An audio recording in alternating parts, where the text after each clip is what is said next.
Ya. Buenas noches. Vamos a tener la última clase asíncrona de el módulo de la parte del diplomado. Ya, vamos a empezar. Como se había mencionado en la anterior clase de la, de la ponente, vamos a ver la parte de percepción multicapa de una forma muy resumida y más concisa, ¿no? Para repasarlo. Vamos a empezar con la parte de las redes neuronales. Habíamos visto que estas están conformadas, como dice su nombre, como las neuronas, ¿no?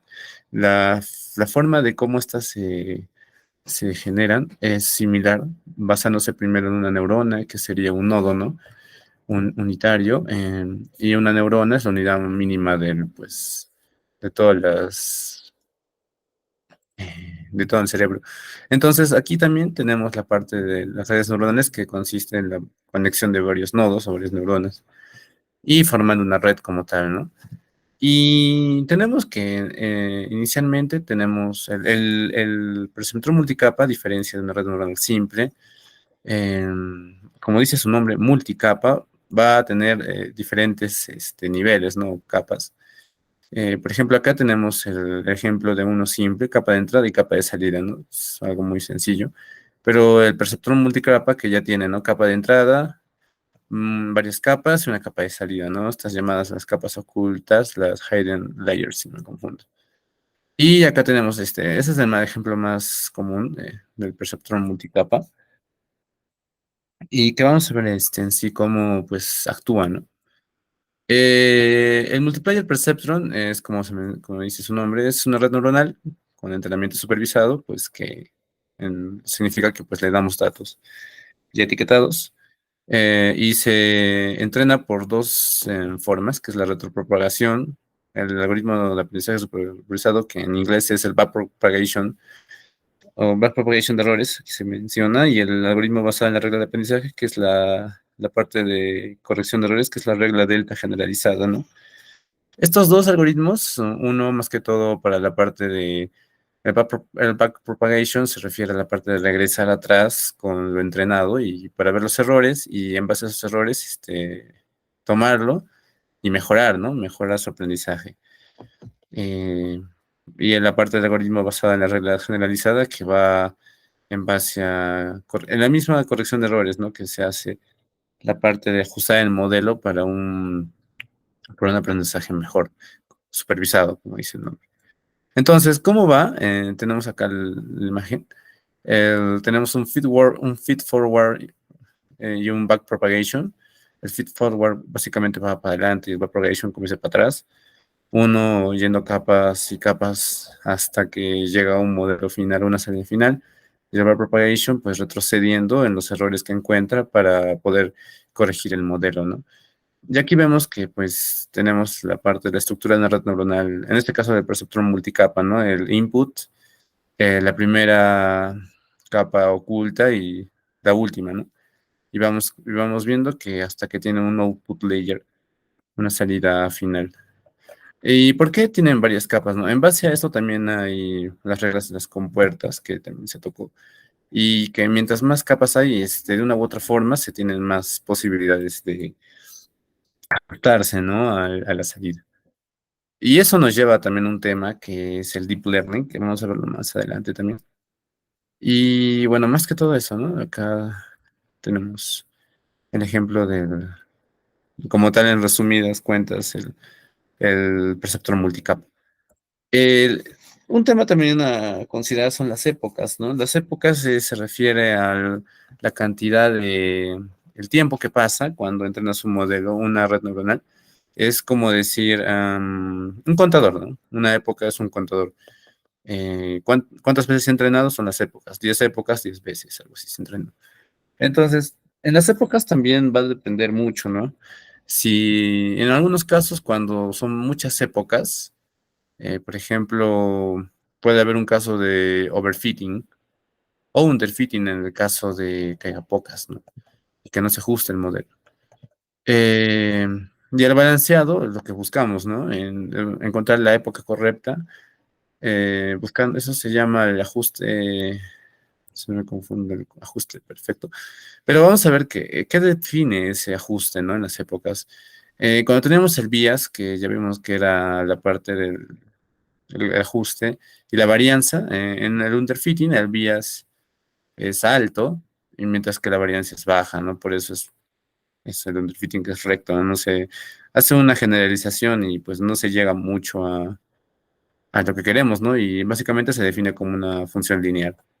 El balanceado, el bias es bajo y la varianza también es baja.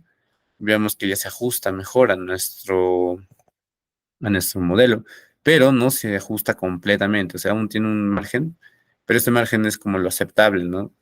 Porque puede pasar el overfitting, que tenemos el bias bajo, sin embargo, la varianza es alta, ¿no? Y vemos que ahí el modelo está tan ajustado que pues no nos ayuda mucho a predecir casos a futuro, ¿no? Que pues no se va a adaptar y nos sale básicamente una función polinómica, ¿no?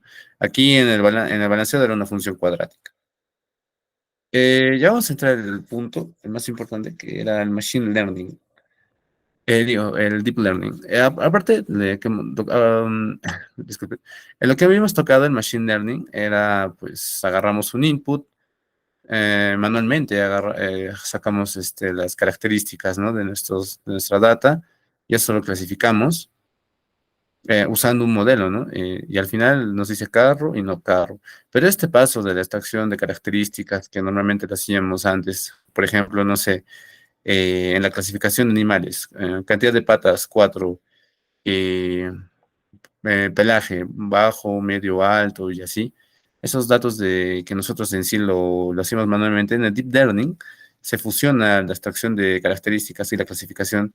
El mismo modelo es tan completo, tan, como dice, profundo, tantas capas que se le mete a una red neuronal, como habíamos visto acá, ¿no? Que son pocas, pero en el deep learning ya son muchas. Las capas mismas son tantas que se logran adaptar, ¿no? El input se hace una extracción de características y se clasifica, ¿no? Sacando un output de un carro y un no carro. Es la gran diferencia del machine learning con el deep learning. Entonces, el deep learning es básicamente la parte más, en la inteligencia artificial es básicamente la parte más profunda, ¿no? Valga la redundancia, como dice acá. La inteligencia artificial son sistemas que imitan el pensamiento y acciones humanas. Acá es todo supervisado, ¿no? El machine learning, sistemas que aprenden basándose en grandes cantidades de datos. Entonces, el deep learning ya es muy diferente, ya que son sistemas que funcionan con redes neuronales sin guía humana. Básicamente ya aprenden sin supervisión, están ahí hasta que logran un resultado ellos mismos, o son reglas que, bueno, es lo más cercano que tenemos a un autómata, ¿no? A un, a un robot, como se ha visto en las películas, que pueden generar sus propios, vamos a decir, pensamientos, pero no son pensamientos, ¿no? Son sus propias reglas a partir em, de a pasos previos, ¿no? Y el deep learning es, pues, lo que nos ha dado los resultados más em, potentes, lo que más se usa, ChatGPT, la generación de imágenes, la optimización de diferentes campos, el uso más que todo de la IA, pero más que todo se usa con deep learning, ¿no? Que es la cúspide del entrenamiento la cúspide, o bueno, en toda la inteligencia artificial. Eh, Acá vamos a ver un pequeño ejemplo otra vez de la comparación del deep learning del machine learning. Y vemos que en el deep learning tomamos de referencia un árbol y en el machine learning también nuestro input. Como habíamos mencionado, acá se sacan las características, el tamaño, la forma y el color.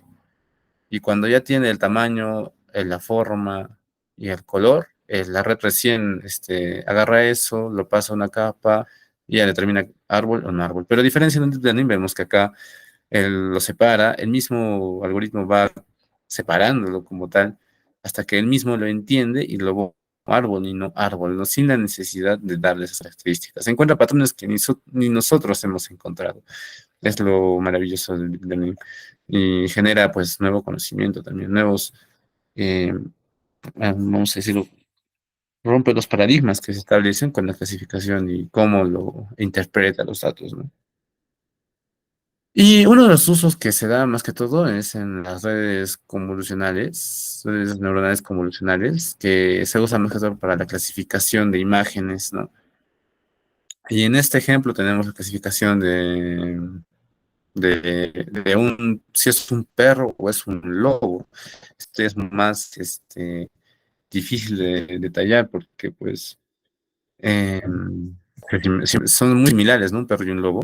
Pero lo que hace acá es primero usar varias capas, como mencionaba, una red neuronal profunda. Primero usan una red convolucional y un ReLU. El ReLU y el Max Pooling son diferentes eh, capas que se encargan de nuestra imagen, pero en píxeles, en archivos binarios, ¿no? En ceros y unos, o sea, de una forma numérica, en matrices, básicamente, para que la red neuronal tiene que agarrar todo en matrices. Y esas matrices de una u otra forma lo va a entender, ¿no? Y lo va a clasificar. Y el map pooling es de una u otra forma una red que ayuda agarra esa matriz, la agarra y la clasifica. El ReLU y otras capas son, como es una imagen, es muy grande esa matriz. Es, por ejemplo, digamos, de 256 por 256. Y para procesarlo es inimaginable. Así que se usan redes que hacen como lo suprimen, ¿no? De 256 lo pueden bajar a un cuarto, a un octavo de ese tamaño, no sé. Bajan de 256 a 64 o a menos, ¿no? O incluso llegan hasta un tamaño tan que es óptimo para la red tratar esas matrices pequeñas y ya clasificarlas. Básicamente es eso, ¿no? Entonces aquí vemos que hace esa aplicación de capas hasta llevarla a una red fully connected. O sea, fully connected significa que está totalmente conectada lo de adelante con lo de atrás y nos sale un resultado, ¿no? De si es un perro o si es un lobo.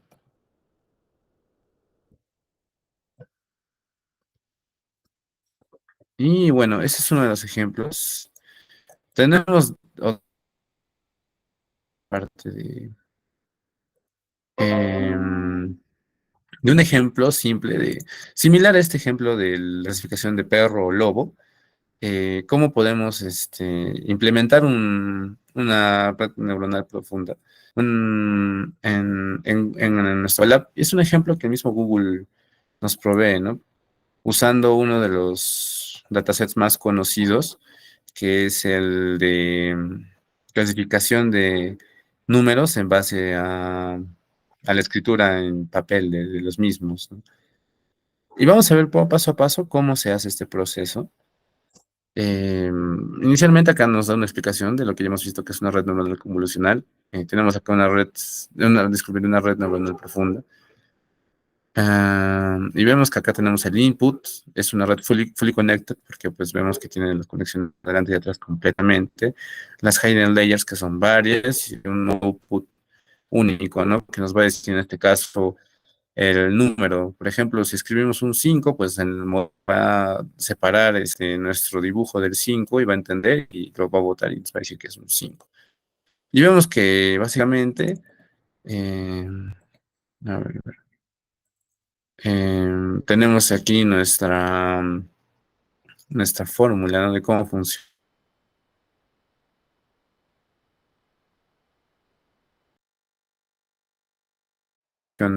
sigma si no me confundo, y nuestra salida, ¿no? Para el tipo de clasificación. Entonces, vamos a ver que primero están usando la librería Torch o PyTorch, si no me confundo. Son ya librerías para implementar redes neuronales profundas. Y, no, me confundí, disculpen, es el receptor multicapa usando Torch. Entonces, usando estas librerías, vamos a, por ejemplo, estas dos es para la implementación del módulo del preceptor multicapa y acá tenemos Matplotlib para su gráfico, ¿no? Entonces, el dataset se llama MNIST. Lo pueden encontrar en el mismo Google cuando usamos Colab. El MNIST no hay necesidad de descargarlo, simplemente se llama con este comando insert torch vision datasets MNIST y ya lo jala nomás del mismo Colab. y nos da un ejemplo de cómo es este, este dataset. Vamos a ver un ejemplo de MNIST en completo para ver cómo es MNIST dataset. Y ahí está, ¿no? Vemos que es un dataset que tiene los diferentes tipos de escrituras de los números, que están en blanco y negro, ¿no? Y pues el modelo agarra esto y lo va a entender para saber clasificar y decir que esto es un cero, un 1, un 2, un 3 en base a la imagen. Entonces, estamos haciendo lo mismo y lo que hacemos acá es agarrar el dataset y cuando lo dibujamos vemos que está pixeleado, ¿no? ¿Por qué? Em, Esto ya está adaptado de una forma que se pueda tratar para que la red pueda, para que el presentador multicapa pueda entenderlo, ¿no? Y como les había mencionado, esto está en binario, se convierte a binario, transit data, agarramos esto y tenemos una matriz, ¿no? Que son un cero y un 1, en este caso un cero y un 200 parámetros que se aproximan al color, porque vemos que como está en blanco y negro, pero tiene tonalidades, no es completamente blanco, no es completamente negro, ¿no? Tenemos uno que es lo más cercano, 255. Esto es en base a los números, al RGB, si no me confundo en, en ese formato RGB. Entonces, usa el cero como es el formato, el fondo blanco, si no me confundo, y el otro se aproxima más al color oscuro, al color negro, ¿no? Y vemos que todos los números son así. Entonces, cuando queremos entrenarlo, hay que ver primero si em, su etiqueta es correcta, ¿no? Este 5 como es un perceptor multicapa, no es una red neuronal, también tiene que tener una etiqueta y que el modelo lo entienda. Entonces se le pone, ¿no? Este es un 5. Entonces, básicamente viendo ya el dataset, las etiquetas del perceptrón, vamos a ver que vamos a agarrar el dataset y lo vamos a separar en la parte de train, test, entrenar y probar, ¿no? El dataset. Entonces, lo que hacemos aquí es primero transformar a tensores en más que todo el dataset. Los tensores van a ser la forma de cómo vamos a entrenar el modelo. Y lo vamos a normalizar, ¿no? Para que sea más em, correcto su entrenamiento. Entonces, agarramos eso, lo vamos a volver tensores. Esta es la primera, el tratamiento de datos, básicamente, ¿no? Que dice convert appeal image should not be- convierte una imagen en el rango de 0 o 255, o sea, de blanco y negro, a un tensor de la librería Torch y le da una forma, ¿no? En el rango de 0 y 1. O sea, acá lo está transformando de 0 a 255 a 0 y 1. Básicamente es la normalización y el procesamiento para que sea más entendible con nuestro perceptor multicapa. Entonces, cuando ya está procesado y transformado de 0 a 255 a 0 a 0, 0 y 1, 0 en nuestra matriz, vamos a cargar esos datos, ¿no? Train set batch. Los batch son como agrupaciones, ¿no? A su vez también nos ayudan para la parte de agarrar esa data y que sea random, para que se pueda entender de una mejor forma y no tenga un sesgo. La parte del test, tenemos que agarramos una porción también de la data que vamos a usar para probar, ¿no? Y entonces acá le ponemos torch utils data y ya asignamos el tech y un tamaño del batch a uno nomás, ¿no?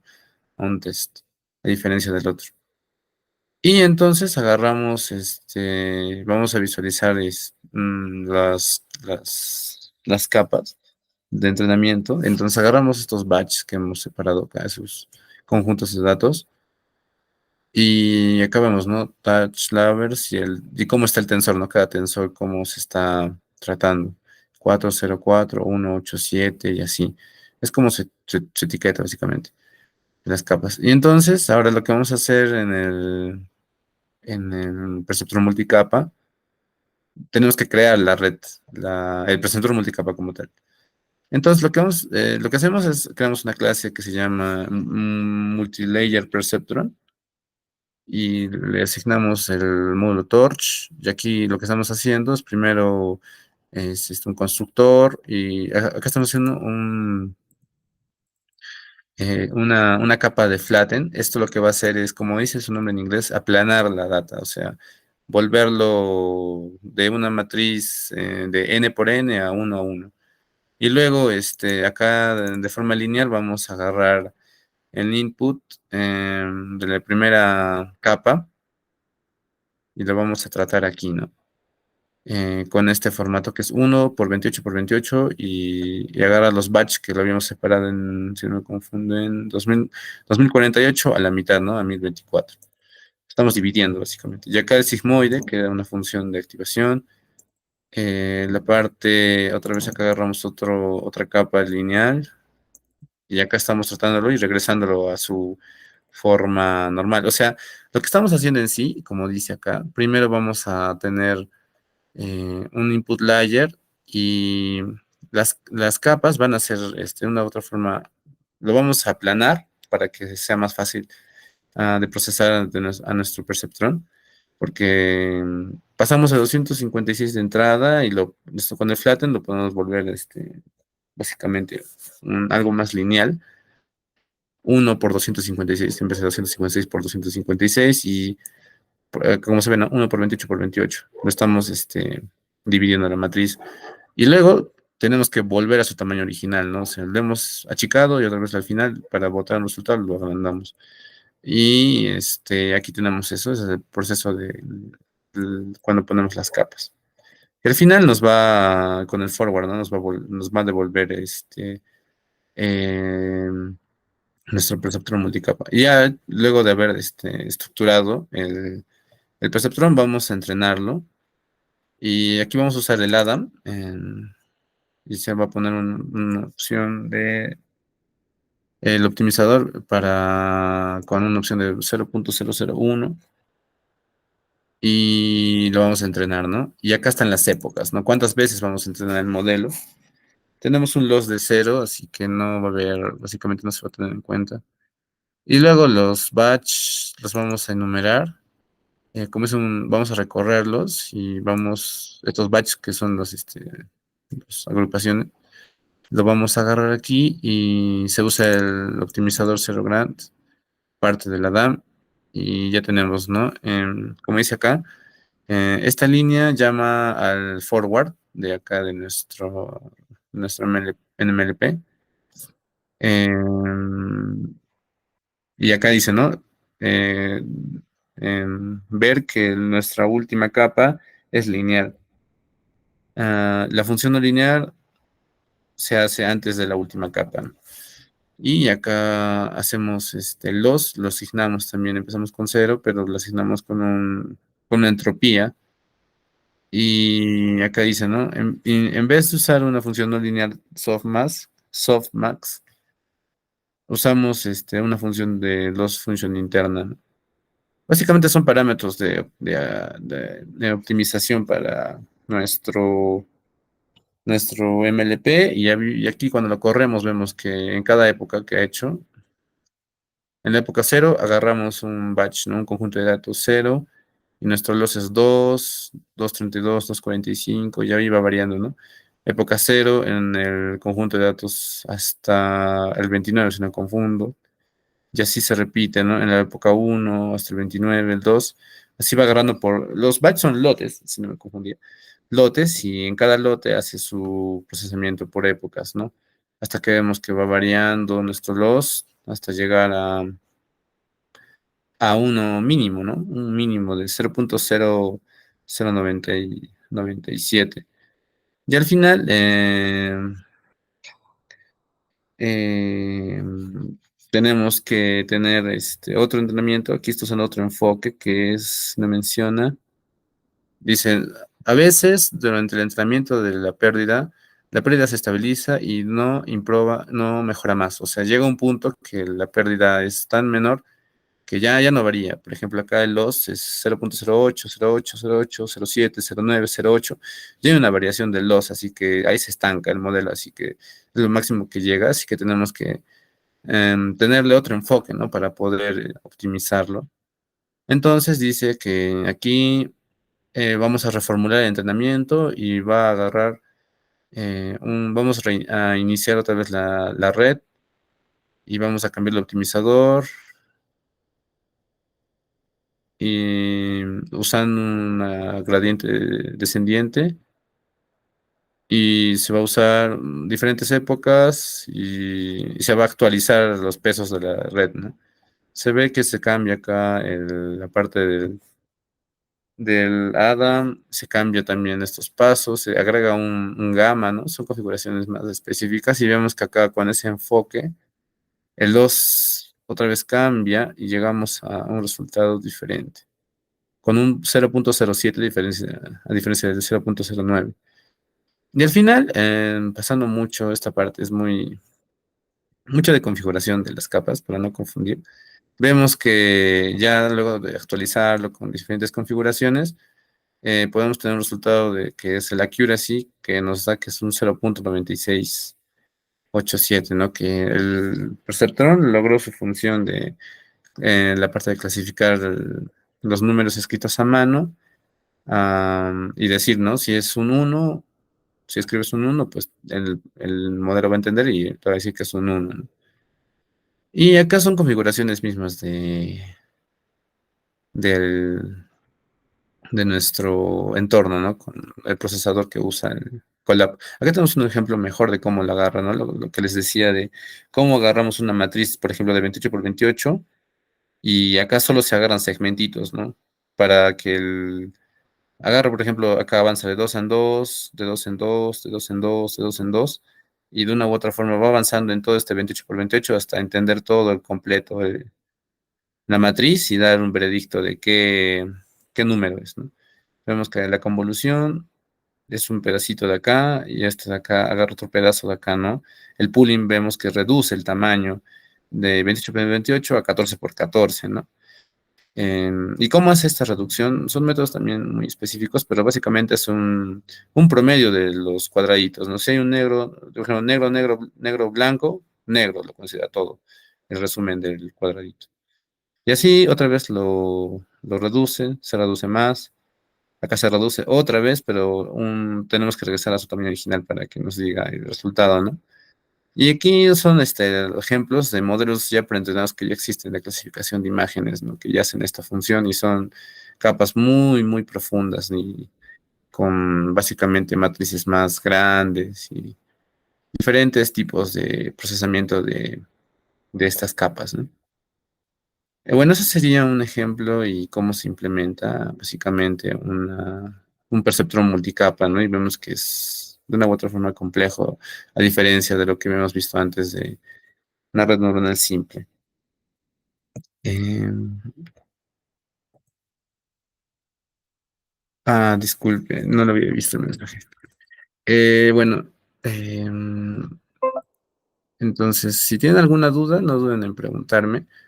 Y si quieren ver esto en acción y usarlo por su cuenta, también pueden usar, ¿no? Hay unos tutoriales del mismo Google que te enseña paso a paso cómo montar tu propia red neuronal. Por ejemplo, si ponen Colab Deep Learning.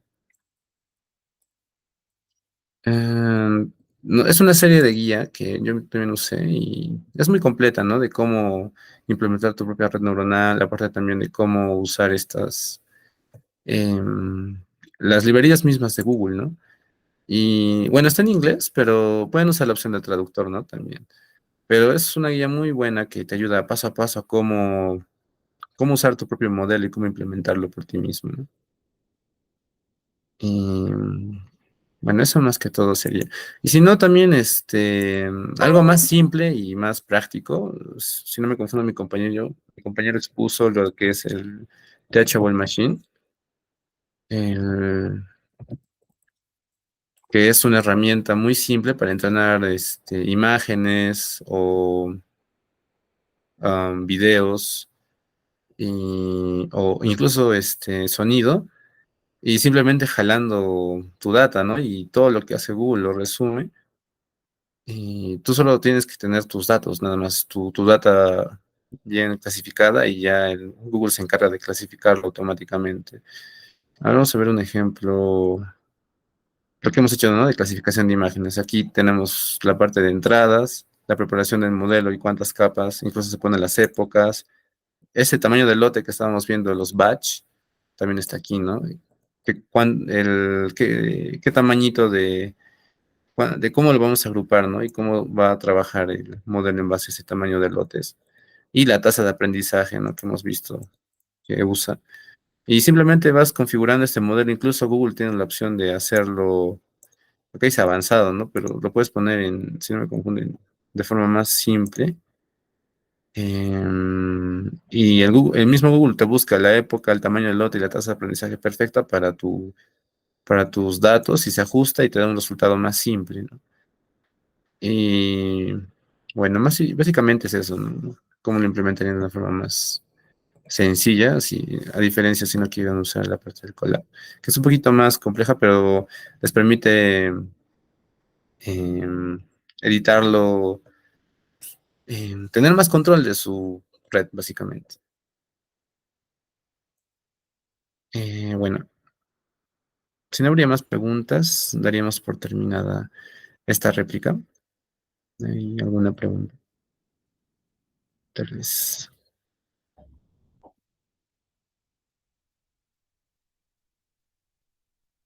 Bueno, si no habría ninguna, daríamos por terminada esta réplica.